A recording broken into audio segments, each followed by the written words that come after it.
What is up, my friends? You are very welcome along to Friday's Anfield Agenda News Roundup. And the good news, your weekend has officially started.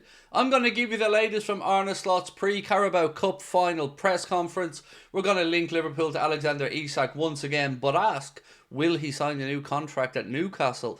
Then we're going to give you some words from the manager about why he wants the captain to stay at the club, and a few other interesting bits and pieces, including another award for one of the Liverpool players. That and lots more to come over the next few minutes, and of course we will be live tonight at 8:45 for the late night agenda.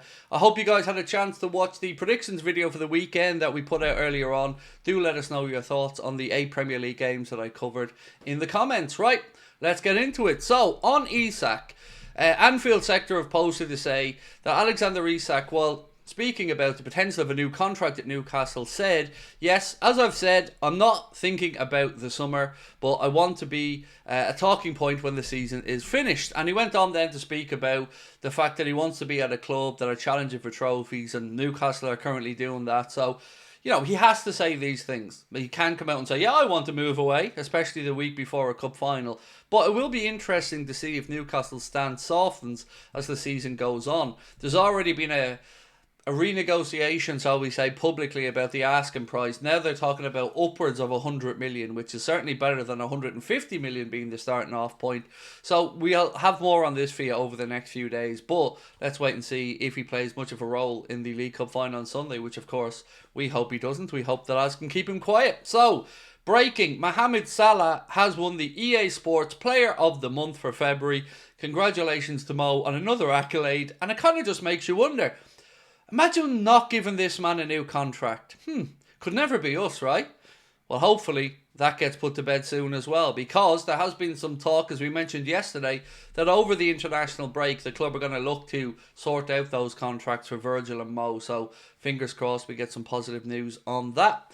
More from Isak. He said, I've said many times that I don't look too much into my future. I'm happy here and we're contending for titles, which is what you want as a football player. Now though, the fringe players. So we've often asked, and you guys have often commented to us, why are we not seeing Chiesa and others get more opportunities? Well, the answer that Arne Slot gave today, it's a bit of a weird one if I'm being honest, but maybe you think it's a sensible one. But for me, I just thought it was strange. Let me read it out to you. He said, it's difficult because these players hardly train with the starters. The ones who played Saturday only do recovery Sunday, so there's hardly any time to compete with each other. I agree that the players who don't start, it's not an ideal world where we have so many games. That is true. I don't get that. So because they don't get much of a chance to train, so we haven't had a whole season, including weeks where we've had one game a week. I just think, look, it's a difficult question for Arne to have to answer, but it's very clear to most of us that Chiesa will probably be moved on this summer because the manager just hasn't really looked like he trusts him. So, speaking about trust, right back, I hope he's messing with this one, but Arne Slot said on Trent and Conor Bradley's injuries, maybe Curtis can play right back. No thank you. Stick Kwanzaa over there, please. Leave Curtis in midfield or wherever else is not right back. No thank you. Not for a cup final. Not for me anyway. I hope he was joking with that answer, but what would you guys think if Curtis Jones did start at right back in the League Cup final? Now, let's talk about money for Isak. So 2 posts here from Chris D.H. Wall from, I think it's one of the daily newspapers. I'm not sure which one this journalist writes for, to be honest with you. It said, senior figures at Liverpool greatly appreciate Alexander Isak's talents, and with Darwin Núñez's future uncertain, they're set to target a number 9. So look, I think so far we can all agree on that one, and credit Anfield sector as the ones who posted these quotes up. Then they went on to say, Newcastle do not need to sell, nor do they want to, and the belief is that it would take a bid well in excess of 100 million to even begin to soften their position. Isak has not given any indication that he wants to leave. So look, I've always said I'd be really surprised if Liverpool sign Alexander Isak because of the numbers involved in it, and because of course he has his fair share of injuries as well. I'd love him at Liverpool, but for the right price. Do I think it'll happen in the summer? Well, I'd be very pleasantly surprised if we spend that much money. Let's move on though, a little bit from the manager about Virgil van Dijk's future. And this is a relief to hear, but also a fairly common sense answer. He said, I don't know what is happening, But the thing I know, I want Virgil to be here next year. All the rest, contract talks, this is not what I do. So, Hughes, Edwards, John, Tom, everybody else involved at FSG, make sure that you do what the manager wants here. He's made his intentions and his feelings very clear. He wants his captain to stay. We want the captain to stay. Sort out the contracts and stop embarrassing the club. Thank you very much. Give Virgil the peace of mind that he needs. And of course, we hope for Mo as well. Now, let's talk about William Pacho for a second, because William Pacho, the PSG revelation and Ecuadorian centre-back, was first spotted by Liverpool and followed closely during the summer transfer window by Liverpool. Yeah, it was Luis Enrique, the one that convinced him to join his project.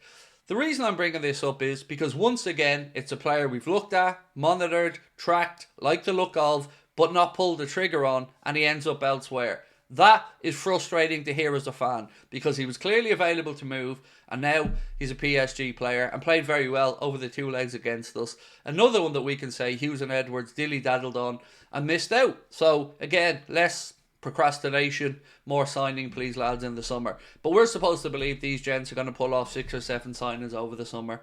Right, so a little bit from the manager around Canade and Trent Alexander-Arnold. He said maybe Curtis can play right back, as we mentioned. Trent is not available. He won't be there. He's still to be assessed, but we don't expect him, but we do expect him back before the season's end. Canade yesterday was recovery. I expect him to train with us today, which is brilliant to hear that Ibu was going to be fit and available for the cup final at the weekend, which makes you think surely he's joking about Jones at right back. He's got to be going with Kwanzaa there. Now, speaking about Kwanzaa, this is what Arna had to say. It says a lot about his mentality, the England call-up.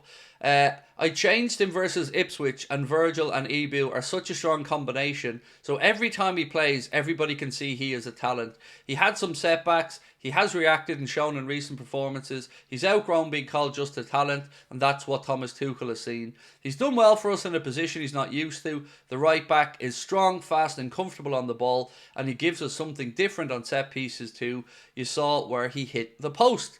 So again, it is looking like Arne Slot will be trusting Jarell Kwanzaa at right back against Newcastle at the weekend. And on that, the preview for the Newcastle game, folks, will be coming out tomorrow morning. I'm going to take tomorrow off from live content, so that'll be out tomorrow morning. So keep your eye out for it and let me know your thoughts on it. And also, before we finish up, a little reminder, our end of season show is currently on sale. Hot Water Comedy Club, May 28th. You can join myself, Connor Crosby, Steve Bland, Jack Gill and Chris Stonich for one night only, back together to celebrate the Reds winning the league. And you can get your tickets priced at just £20 to this all ages event with a link in the description of this video.